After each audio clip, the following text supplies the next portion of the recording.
this is like right after I got fired from my job. I would literally act like I was already a super successful CEO businesswoman type. And I would act like I was acting in a movie or like a scene, like I had to carry myself like I was that version of me already. Because it didn't have any pressure or expectations, that's what allowed it to really manifest so quickly. That was kind of enough to invite that energy in. If you've ever been made to feel like your dreams and goals are just too big, then you're in the right place. You know you're meant for big things, to be the leader in your space, create major levels of wealth and income, travel the world and shake up your entire industry.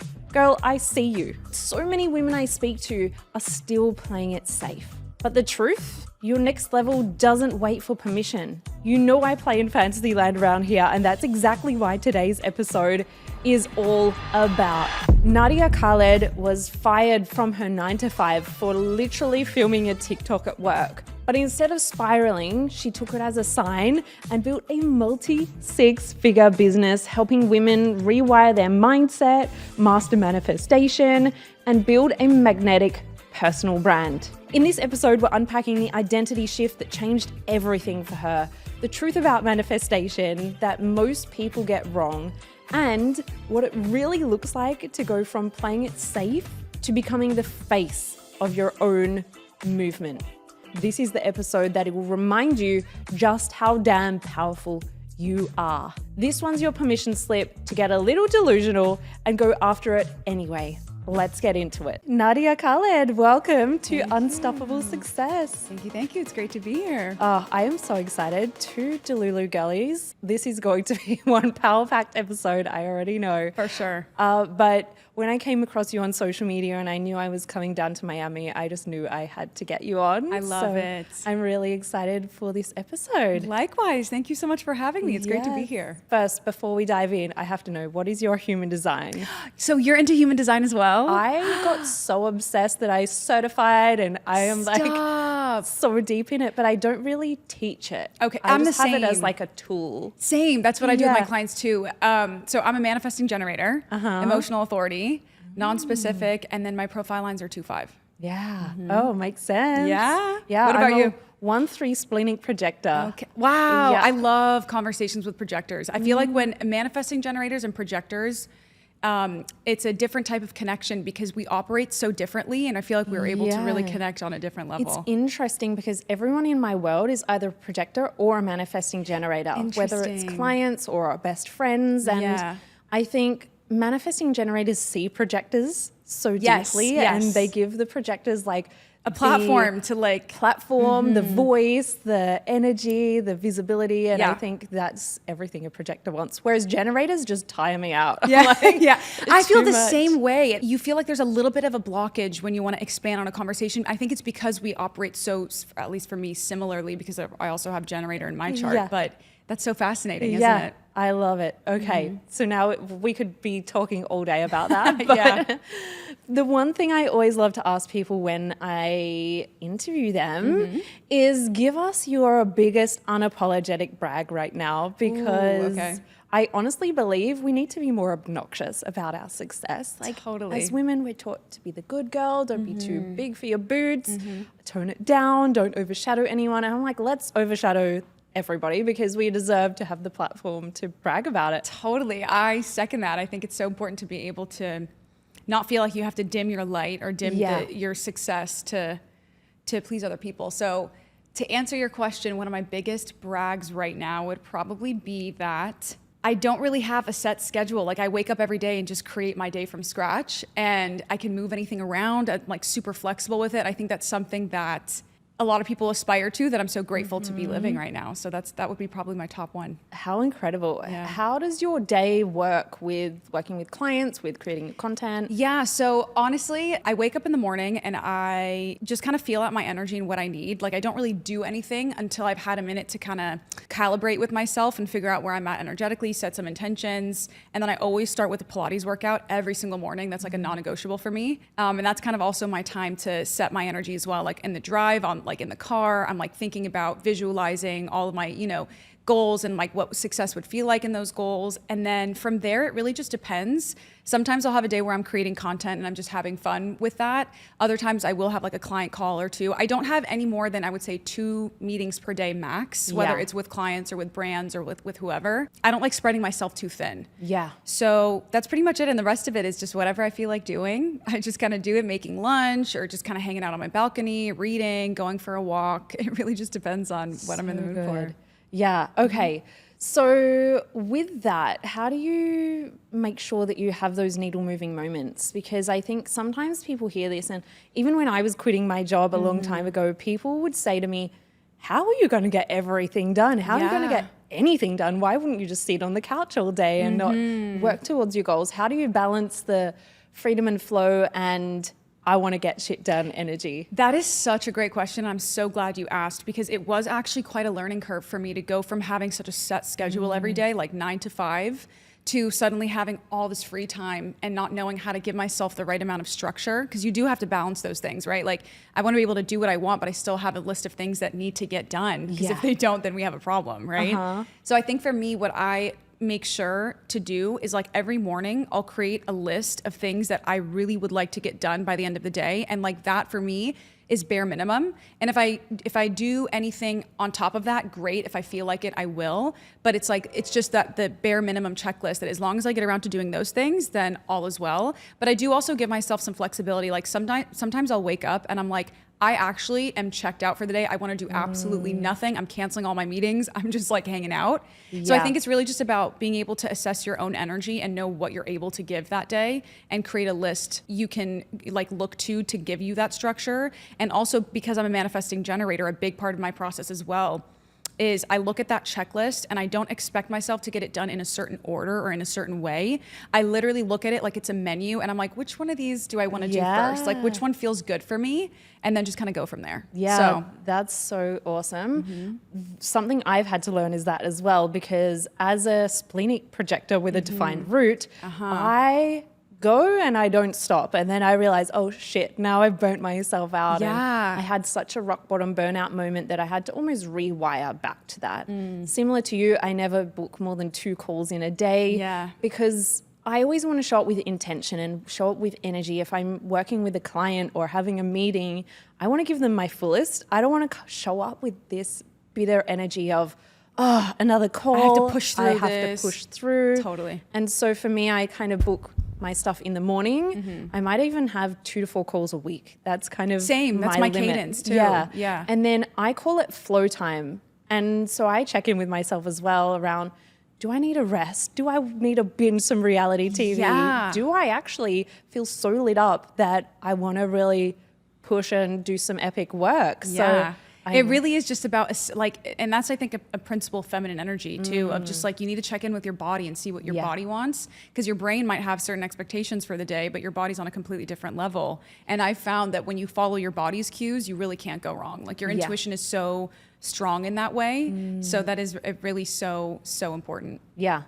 Love that. Totally. What advice would you have for someone who's like, I get it, but my day is just so full. How do I create the space? That is a great question as well, because I do also know a lot of people that kind of complain about feeling like they don't have enough time in the day. Yeah. I think the starting point is to recognize that obviously the way you're talking about your reality and the way that your beliefs around, your reality create what you experience. So I think it's important to audit your self-talk around it. If you constantly find yourself saying, oh my God, I don't have enough time. I never have enough time to get things done. I never have enough space. Like that alone can contribute to your experience, right? So I think the starting point would be to watch for that and instead say things like, I will always have enough time to get things done. I have more than enough time. I have kind of brainwashing yourself a little bit to start thinking that you do have all this free time. Yeah. And that alone can really change the way that you experience time, because time isn't real, right? It doesn't even exist. It's our perception of it and our experience of it. Yeah. So if you start telling yourself, I have all this time, and you feel the feeling of having all this time will almost start to feel like it's slowing down, and then you get more time in the day, right? Yeah, it's so interesting. Yeah. I actually just came from New York, and time there feels wildly different. I was Really? like, where did the time go? I don't know if it's the fast pace. I don't know if it's the energy, but I even caught myself saying, oh my gosh, I don't have time. And I felt in a rush and I was like, oh my gosh, my energy was getting a little bit overloaded. So I had to just pause for a moment and even just come back to what you said at the start around what is the must do things for today? Yeah. And anything else It's is just a extra. bonus. Yeah, totally. How do you decide what to do in a day? Because something I work with my clients all the time on is there is 50 million things we can do in business. Yeah. There is always more to do, more to push, but not everything is really going to get you to the goal. Totally. So how do you decide what to put your energy into? I love this question. I work on with my clients all the time. It's really a matter, I've learned, to, again, disengage from what your brain is saying and follow what your body is saying. And that's something that human design taught me as well, right? Yeah. Everybody has an internal compass that's always directing you towards the thing that is going to be the most aligned and the most efficient. So I think for me, it's really been about differentiating between what my brain is saying and what my body is saying. Because when I was at a point where I was deciding what to do based on what logic was telling me, which is build out the funnel, do all the back end stuff, make your website perfect, record this webinar, do all these things. And I'm saying like 14-hour work days. I'm just sitting in front of the desk and just banging things out, getting things done because I'm like, that's what my brain is saying makes sense. If I want to reach this goal, I have to be able to take these exact steps. And so I started noticing that when I would approach it from that mentality, I wouldn't really get results. Like I would spend all this time building out this funnel or building out this website, and it's like it wouldn't really lead to anything crazy. Yeah. And so I kind of had to rework that mentality to make it more of like, okay, what feels good for me to be doing? What feels fun for me to be doing? And a lot of the time for me, that's creating videos and like recording videos where I get to talk about things that I'm excited about and passionate about, connect with my audience, be of service to them in that way. And so I found that when I do approach it with that mentality, the results come in so much more. Like I get clients from, and this is the way I explain it to my clients too, because I think a big question for women in business, especially on social media, is like, what kind of content should I create to make sure that I'm bringing in the right leads and, visibility and closing the sale and stuff. And I always say like, it really does come back to just doing what you want to do, because I can't tell you how many clients have come into my doors and I asked them, so where did you find me? And they're like, oh, I saw a video of you doing these accents and impressions, something so unrelated to business and coaching and mindset. And they're like, I saw that video and I was like, oh, she seems cool. Let me go stalk her profile. Came across all your manifestation videos. And then I was like, oh, I got to work with her. So it really is just like what feels good. That is going to get you to where you want to go. Such a balance. Have you cracked the Australian accent? Australian a little bit, I would say, but it's not really like my top one. Do you know what I mean? It's a little bit British. Yeah, like a little bit. I need to listen to it more. Like if I watch like Love Island Australia, and I like binge it, I will have the perfect Australian accent. I love that Love Island is your number one educator for the accents. For real, that's really where I get a lot of my like characters when I do those accents. Like Essex, when I do like the Love Island UK accent.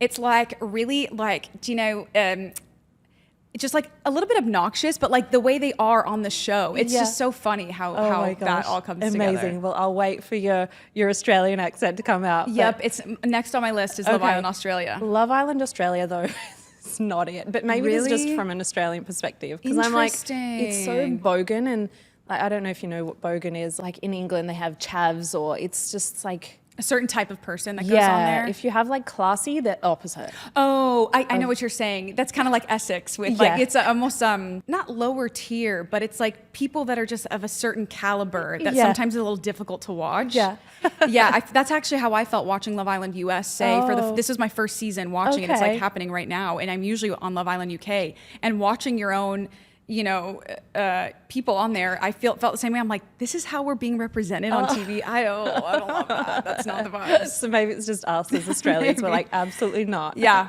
probably. Well, hopefully you enjoy it.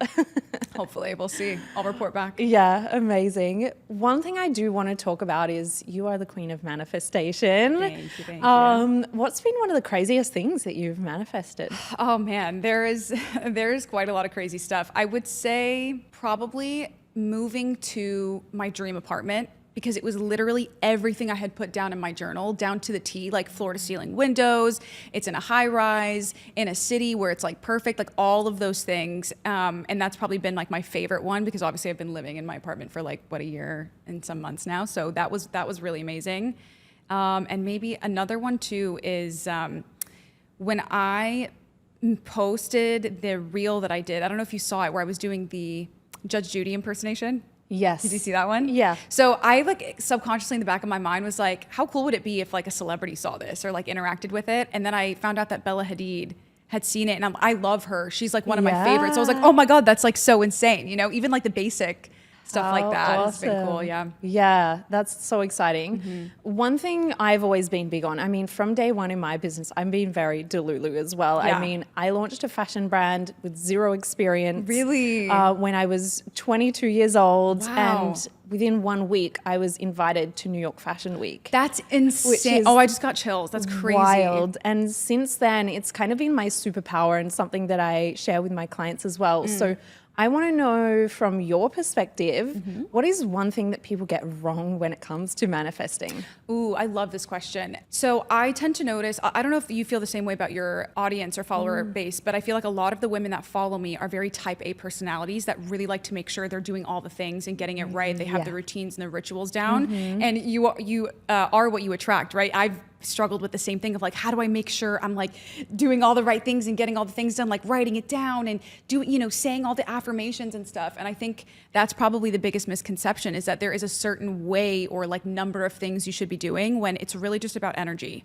Like if you know how to regulate your energy and make it so that you're feeling in alignment all the time, not all the time too, because like, there's going to be times where you're not, and that's okay too. But I think that's probably the number one thing, is there's no specific number of things that you should be doing. It really just comes down to how you're feeling and having the right tools in your toolkit to manage that and make sure that it's at the right place. Yeah. You know? If someone's starting out, or maybe they've tried manifesting, maybe they've made the Pinterest board and felt like it didn't work, what tips would you have for someone? Starting off, I would definitely say that a lot of people, when they discover the term or the concept of manifestation, they think that it just applies to their big goals or like, making the vision board, but you're actually manifesting all the time. That's what existing is. It's like, if you are thinking and feeling, you're manifesting. Yeah. So once you kind of recognize that your current reality is literally something that you did manifest, now you can kind of start to pinpoint, okay, what is it about my reality that I don't like? And maybe why is it that I'm continuing to attract it, right? Because the other thing too is, when it does come to manifestation, where awareness goes, energy flows. So what you spend time focusing on, paying attention to, what you're thinking about, how you're feeling, that's what you're attracting, right? So I think if you start to do that, like audit almost, that's always the starting point for my clients. I'm like, let's pay attention to where you're funneling your energy all the time. If you're sitting there complaining about how much you hate your job all the time, then what that means is you're not able to manifest the things that you do want, because you're not paying attention to them. You're spending all your time thinking about how much you hate your job. Yeah. So I like to kind of encourage my clients to think about something called the 3-month rule and then the 41-59 rule. Have you heard of those things? No. So the 3-month rule is that your current reality is a byproduct of the last 3 months of your thoughts and emotions. And so thinking about that means that, if you were to change the way you're thinking and feeling for 3 months, then 3 months from now, your reality could be completely different.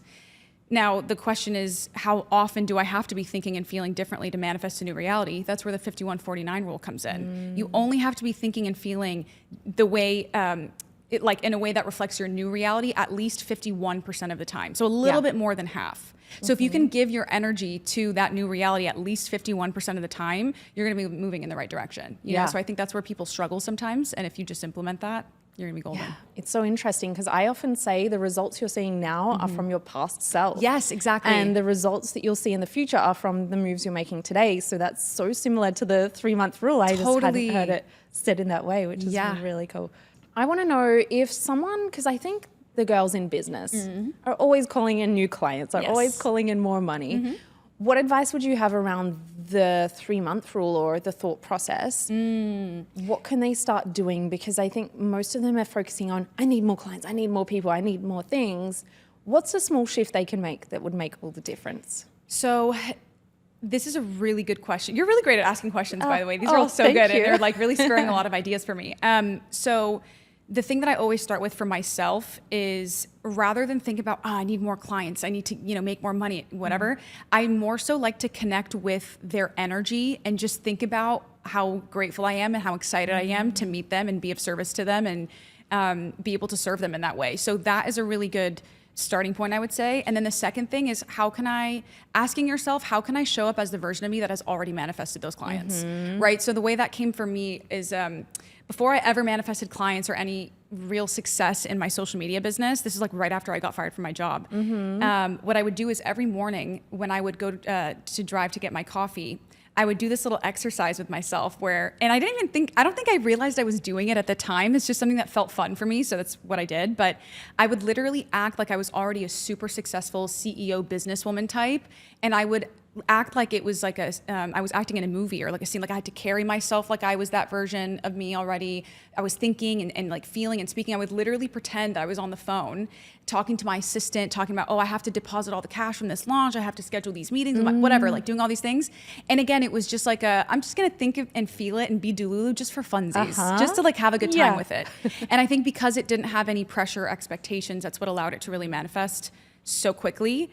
Again, I was just having fun with it and just sitting in the energy of it. And that was kind of enough to invite that energy in, rather than just be like, okay, strategy, how can I make sure I do this and take it so seriously and put all this pressure? It's like, just be a little Delulu, have fun with it, I love that. I love that it was just like a role play that you decided to pull out, because again, I think people are looking for, tell me which meditation to download. Yes. Tell me exactly what I need to journal on. And it's like, it doesn't have to be as rigid. It's just, how can you embody that future version of you now? Totally. And that's something as well that I end up having to like talk to my clients about at the beginning, especially the type A ones that are like, okay, give me the specific meditation, give me like the specific journaling and how many exercise. Times a day? Yes. Yeah. And I tell them, I'm like, I'm not here to give you the fish. I'm here to teach you how to fish. Like there is no list that I could make for you that's going to work for you the way it does for me. You need to be able to tune into your body, and your body will tell you what the right thing to do is. Anybody can give you recommendations. Anybody can give you suggestions, but that's never going to be the end all be all unless your body agrees with it first. Yeah. And I think that's something, I was actually just talking about this with a client the other day. His issue is that he looks at, this is actually the first male client I've ever worked with, but I mean, I've had this conversation with my female clients as well. But it's like, he'll look at all of these super successful people in the industry that are doing what he wants to do, and they're successful with it. And he's like, how are they going about this? Like Tony Robbins and Grant Cardone and all these really big names. Yeah. And he's like, what are they doing? What's their strategy? What's their approach? I got to be able to do that. And I kind of had to have a conversation with him of like, listen, what they do works for them, but everybody's walking a different path, and you have to be able to have discernment instead of just blindly following what you think is going to work based on these guys' outcomes, And in a way, you're almost idolizing people or putting them on a pedestal in a way that's just not healthy, because you have the ability to know what's going to work for you if you just learn how to tune in and trust. So I think that's a really big part of anybody who, like the process for anybody who's wanting to be very successful in a way that their idols are, is like, you can use them as inspiration, but you still have to be able to connect within and use that inner filtration system of like, this worked really well for them, but when I think about doing it, do I feel expansive or do I feel constricted and limited? There's human design will let you know how to tune into your authority to know the difference. Yeah, that's so interesting.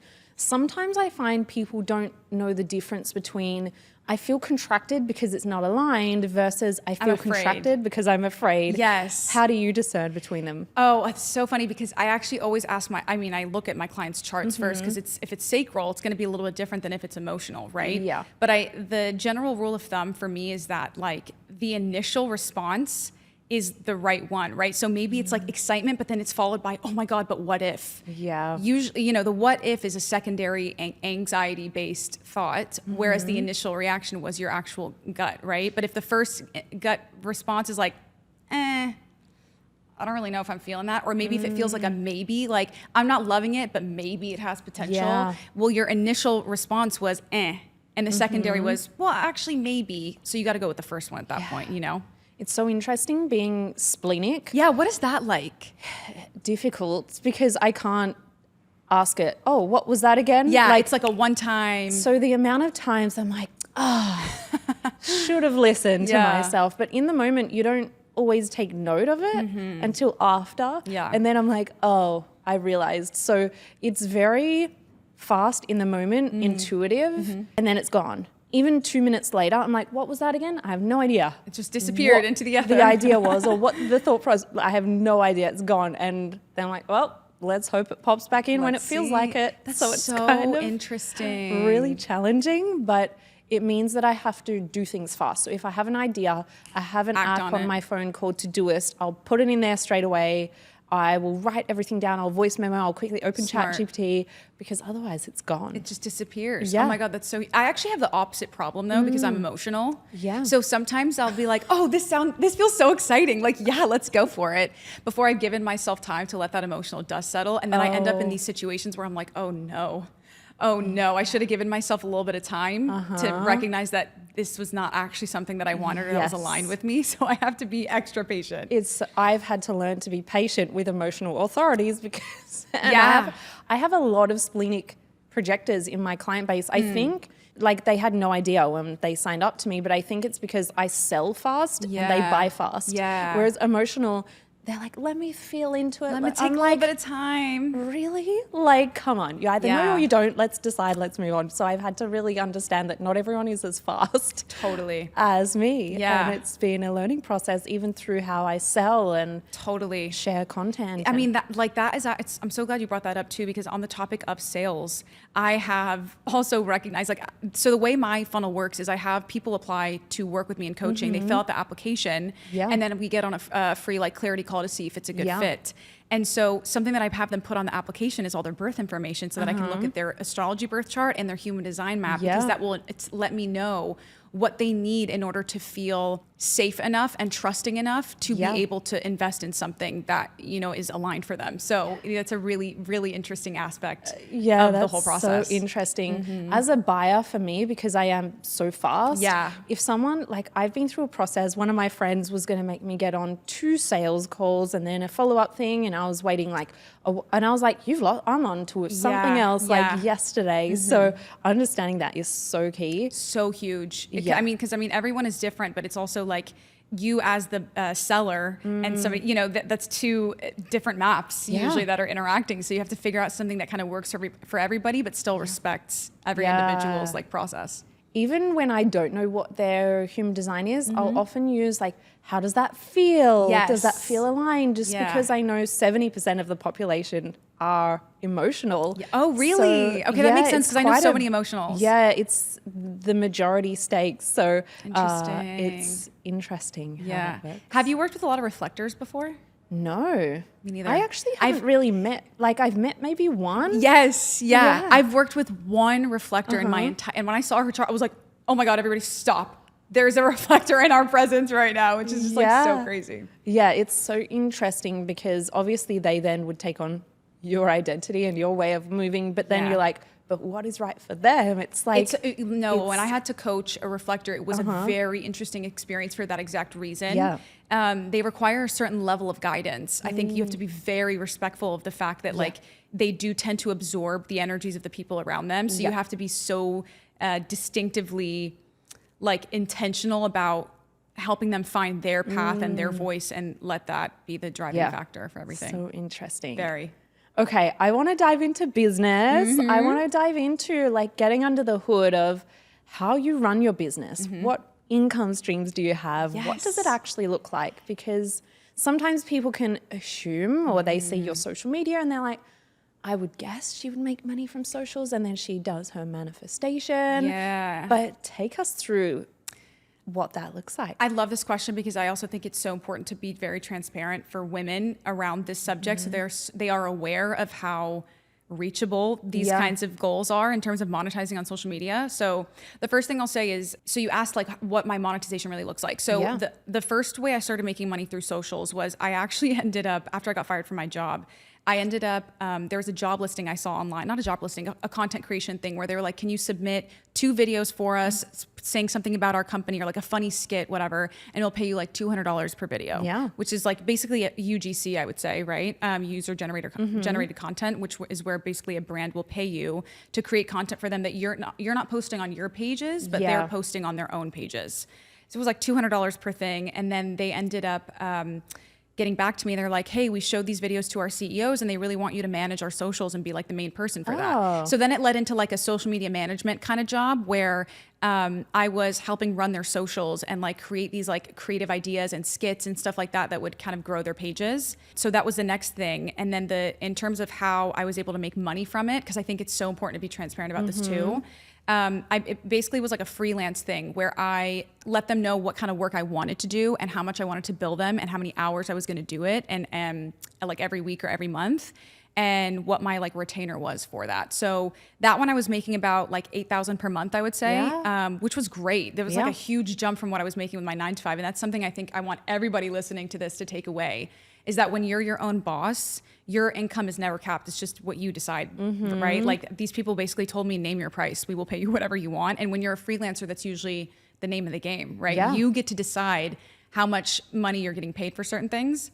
So that was How do you like, decide that? Because I think another common theme with women is I feel like 90% of women are well and truly undercharging. Super. Oh my gosh, that's my big thing. I always do with them. And they always come back with, but no one else is charging that much. Yeah. And they'll always look for the evidence where it's not possible. Yes. How did you go in, first job out of a 9-to-5? Did you have an idea of what people were charging? Like, how did you decide that? I am so glad we're talking about this because this is honestly recently has been one of my favorite conversations because I also know a lot of people, a lot of women in particular that struggle with like the pricing conversation. And it can be a little intimidating when you've never really done that before. So it's totally understandable. But I think like the starting point is to recognize the value in what you have to offer. I think that's where people kind of struggle is if you're looking at what other people are charging, you're assuming that you're offering the same level of value as other people, which you can't be doing, right? You really have to look inward, especially if you're somebody like a projector, that's like huge, right? Is like what, like really, do I see myself as somebody that's premium with the services that I provide? Or do I see myself as somebody that's more on the lower end, which obviously the goal is to see yourself as premium, right? So I think this is always where I encourage my clients to give yourself an audit of like what separates me from the rest, what makes me premium, and what are the things that like make it make sense charging a higher rate than maybe the industry standard, right? So that's the first thing. And then the second thing is you really have to figure out, number one, what are the services that you are offering, right? And how much time and energy does that take from you, and how much can you be paid to make it so that you are excited to do this and you feel like you're being very well compensated for it and you're not going to be burnt out. Because the issue is when you lowball yourself and you charge less, now you're almost becoming resentful about the work that you're having to do with it. And then it just creates this energetic mess where now you're constantly in a state of lack because you're not getting paid enough, so that you don't want to give it enough. And then it's just like you're running yourself into the ground. Whereas if it's like you're getting paid premium rates and you're like, yes, okay, I got paid the right amount. I feel like I'm being paid my worth. And now I'm excited to give and over deliver to this client, right? Because I also noticed that when I was undercharging, that's an energetic baseline where you start to attract people that don't really want to pay you and they want to save money. I always say it's so much easier to sell higher ticket than lower ticket. Oh my God. And people complain so much more at lower, even though they're getting the same and exact they want thing. a refund and they want all this stuff. That's actually why I don't really sell anything very low besides like my guides and stuff, like very low, like $30 stuff. But like I focus more on high ticket because you get higher quality clients and leads. You get people that are genuinely excited to invest and like, you know, invest in themselves and their transformation. They're willing to give more to the process. They have more of an abundance mentality. So you also do have to remember that when you are setting your price points, you're basically attracting a certain level of clientele with those price points. And you have to be able to set your rates high enough to weed out the people that are going to be like, well, can I get a refund? Can I get a good deal? Do you have which payment plans are fine? And then that just reinforces the belief that I can't charge more. Exactly. Because you're getting all the people coming back saying, you're too expensive. And the other day I was actually on a call. I don't normally do sales calls, but I was on a call and a lady just flat out said, wow, that is so expensive. And I was like, great, that's okay. We're probably just not the right fit. Exactly. And I just closed it off there. Because I'm not here to convince. I'm not here to push. It's not the right energy. Yeah, that is such a good point too. And I think that's the other thing about charging higher rates and being comfortable charging higher rates is you're almost shifting the energetic dynamic to where I'm not begging you to buy something from me. I actually have a limited number of slots for this level of service.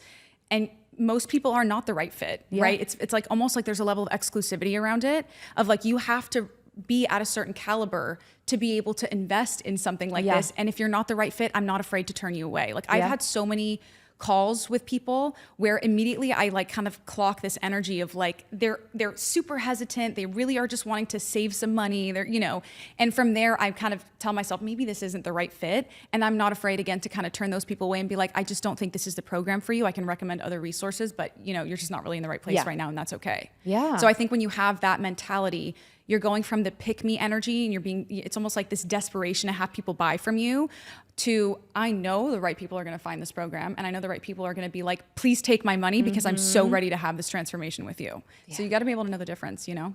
So good. Okay. So you're making money as a freelancer when you first started. Take us through the other streams. So then I also started getting into selling digital products. And I think this is a really fun one for people to start with because there's no rules. It's like whatever kind of value you feel like you can help people with, you can turn it into a guide, right? Like I've done an astrology glow up guide. I've done like, you know, manifestation 101 guide, all these different things. And you can do it as a freebie and then you can do like a paid version as well. So that's another thing I started doing is just selling through stories and all that kind of stuff. And then I also ended up doing brand collaborations. That was like the next step. So I went from UGC to now, you know, I built a platform, I have a following, I have leverage with that. So then brands would come to me and be like, hey, we want you to promote this product for us. How much can you know, what are your rates? How much do you charge? There's also, they can do like commissions and like affiliate links where if you give people a link and they buy something, you get a certain percentage from it. So there was that as well. Do you feel like you need a big audience? No. Oh my God, thank you for asking that question. Because I think people really need to understand, number one, the difference between follower count and monetization potential. Because you can have I know so many creators that have millions of followers that are making less money than people with like 3,000, 4,000 followers. It's really not about the numbers in terms of the follower count. It's about the business strategy. Because you can have a smaller number of followers, right? Like the 2,000 to 3,000 mark, and you can be making $100,000 a year from that 2,000 to 3,000 if your strategy is right and you know how to really sell to people, right? But again, if you have like the millions and millions of followers, but you don't have a monetization strategy, you're getting all the views and you have all the subscribers and the followers, but it's not turning a profit. You know, so you really don't need to have a ton of followers.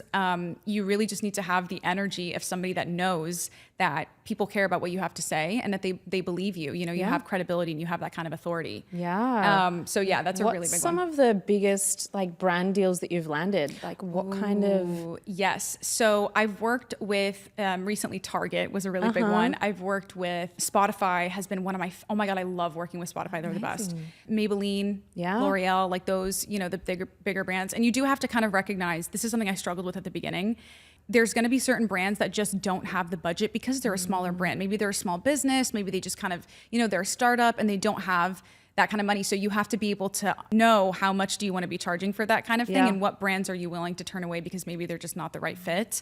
And there is also gifted opportunities where they just give you something for free and then you can just post for them. But with the bigger brands, they definitely obviously have a much bigger budget. And so you're able to charge a lot more with those ones. Do you feel like with the bigger brands, they are still looking at follower count and things like that? Or do you feel like you just need a foot in the door to show them that you actually convert and create value? So it's interesting because so this is maybe kind of a polarizing approach to brand collaborations, but I never reach out to brands first. I don't do that. When I was doing that at the very beginning, you know, like the pitching and the, you know, the outreach, the PR emails and hey, you know, I want to work with you. I wasn't landing anything and I was doing a ton of work and it was just burning me out and it was getting like resentful and frustrated. But now I just kind of post on socials and have fun with it. And then they end up finding me. So I just go through my emails and just respond to the ones that really align. And so now if you have that mentality, you don't even have to really worry about, do I have enough followers? Do I have enough whatever? Like you're just doing your thing and it will make you visible to the perfect brands that will reach out and be like, you're our girl. We want to pay you. Like, what's your rate? What rates do you feel like are out there, are accessible to people? So number one, depends on what you're comfortable with. But what I will say is it goes back to the same principle from before of like, I'm going to be creating a video. I have to know how much time and energy that's going to take from my end. And I have to, and like, it's also real estate space on my page. I'm sending this out to my followers. And I think something for me that I'm really big on is I place a lot of value on the real estate space on my page because these are my followers. This is my audience. These are people that trust me. I want to be able to enjoy the kind of content that I'm putting out and charge a rate that I feel like reflects that value. So I've charged brands anywhere from like $50,000 for 2 videos. I've charged $20,000 for 1 video. Like, again, kind of, you have to look at the brief and see, and that's also usage rights. You know, if they want to be able to kind of boost that video and put it out as an ad, you got to be charging for that. You got to be charging for how long the video is. And like, you know, sometimes they have very specific requirements that almost put a strain on your creative ability. And, you know, like, that I will charge a lot more for. Like, if I look at the brief and they're like, product needs to be featured in the first 3 seconds, blah, blah, blah. And it's like, I can't make it very organic. Then I'm like, you're going to have to pay more for that, because now I'm not doing it my way. I'm doing it your way. You know what I mean? So you, again, you have to really get a good gauge for that stuff. But yeah, I've charged, like, now I'm at a point where I only do at least 5 figures or above. I don't do anything less than that. But that's something that you can like experiment with. Yeah, that's so interesting. And I think obviously coming from Australia, actually in my background, I used to run influencer trips. Oh, no way. So obviously with my fashion brand as well, I worked with a lot of influencers, and just seeing the difference in Australian brands and the USA corporations, the budgets are like tenfold. Interesting. It's so interesting. Yeah. And a lot of Australian brands are fashion startups. So a lot of influencers are happy to just receive items because they love it. And Australians kill it with fashion. But it's so interesting just seeing the difference in consumerism and the budgets available and the size of the companies over here. 100%. And it's actually funny that you mentioned that, because I love Australian fashion brands. You guys really do. You really kill it with that. Like, it's just insane. But Australian brands are the one brands where I'm like, or the one type of brand where I'm like, we can do gifted. I'm like, I'm fine, because I love the clothes. I love all of that. And like, that's fine with me. So yeah, like, you really do have to gauge what is of value for you, because there's going to be times where it does make sense for you to just do it for free. You're just getting like the clothes and stuff like that. So yeah, you got to kind of measure it out a little bit. Okay, so in your mentorship business, you obviously have guides at the lower end, coaching. What other? So the other monetization buckets. So brand collaborations, and then I have. That's kind of where I started getting more into the coaching stuff, because I originally wanted to become a therapist, and then I realized that coaching is like, there's way more money to be made with it. I have much more flexibility. I can just start doing it now. I don't need to wait for the degree and all that stuff. So that's where I started doing paid clients. And I had a friend of mine that actually does like the sales calls and like does the back end for being able to sell high ticket coaching. And he kind of taught me the ropes, which I'm so grateful for. So I learned how to do high ticket sales. I learned how to kind of put together an actual coaching package. And that's why I started opening up applications, doing the sales call stuff. And that's kind of what started the coaching business. So now that's where the funnel is of like, okay, people see my content. They know that they can work with me. They just have to apply through the link in my bio. They schedule that call. I get them on the call. You know, if they're the right fit, then I sell the package. I send them the contract proposal, collect payment, all that stuff. And then it just kind of goes from there. How do you find the balance between the coaching side, the content side? Does it feel like it's all one, just intertwined? Does it feel separate? Yeah, that's a good question. I have actually made it a point to not differentiate anything too much, because I have noticed that when I really just set the intention to have fun and connect with the right people and just be creative and just make whatever I want and trust that the right people will find me, that's where I experience the most success. Whereas when I was telling myself, okay, if I want to get the right, if I want to get clients, if I want to get leads, I have to post manifestation content, you know, in this type and this, and I'm like, now I'm like, I just can't anymore. I'm just going to post what feels right and trust that the right things will find, whether it's a brand collaboration or a coaching client or whatever, like it'll find me, you know? Yeah. With your content, have you found themes that you just kind of, now you've got a bunch of series? Do you have set buckets that you kind of always follow? Yes. So I like to give, as a manifesting generator, I'm sure you know, like I really need to give myself variety and be able to pivot from certain content formats if it's not really filling my cup. I do have a certain like recurring series, like the Judge Judy one.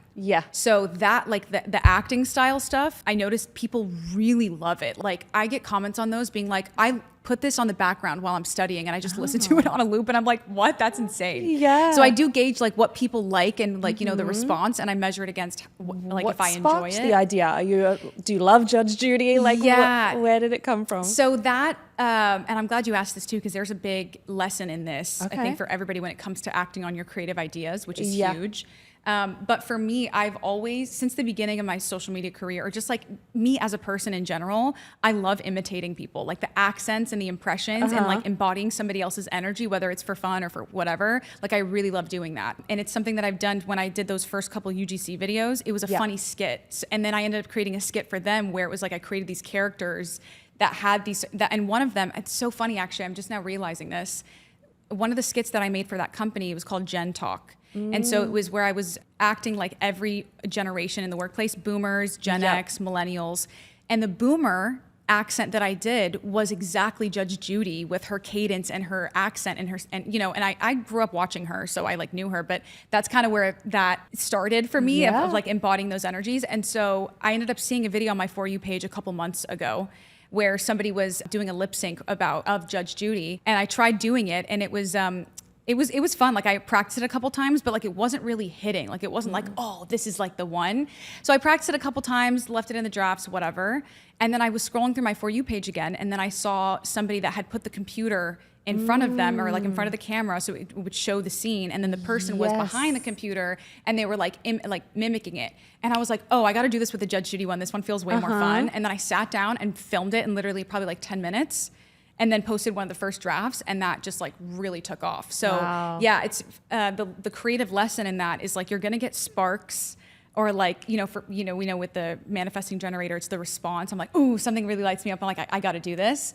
But there's gonna be some times where you're gonna recognize, not yet. This seed is there, but I have to wait until the iron really feels like it's hot to return back to it, and that's when it's gonna hit. Yeah. So that's kind of where that piece started. Yeah. It's so interesting, because as someone scrolling through your page, they'll be like, manifesting? Judge Judy? Yeah, there's so much. So many different things, but it gives people such a well-rounded, I guess there's still an underlying theme of this is who you are. Totally. And I think that's probably what, I mean, I hear the same thing from other people, and I do appreciate that. Thank you. But that's why I think I have been successful with it, is because I don't put limitations or constraints around what kind of content I'm allowed to make. It's whatever feels fun and authentic to me. And this is what I tell people as well. Like if you're listening to this and you're a content creator and you're really wanting to make content that's super magnetic and brings the right people in, it's not about the actual content itself. It's about the energy that you're putting into the content. And if it feels good for you, it's going to feel good for everybody watching it. You know what I mean? So that's really the only thing that's important, is do I like it? Yeah. On that, with visibility, because you are very visible, a lot of your videos go mega viral. Has there ever been a pressure? Because I feel like in the early days, or when you're first starting your account, you're like, I'll throw anything out there. It doesn't even have to be good. It's just whatever I feel like. It doesn't even make sense.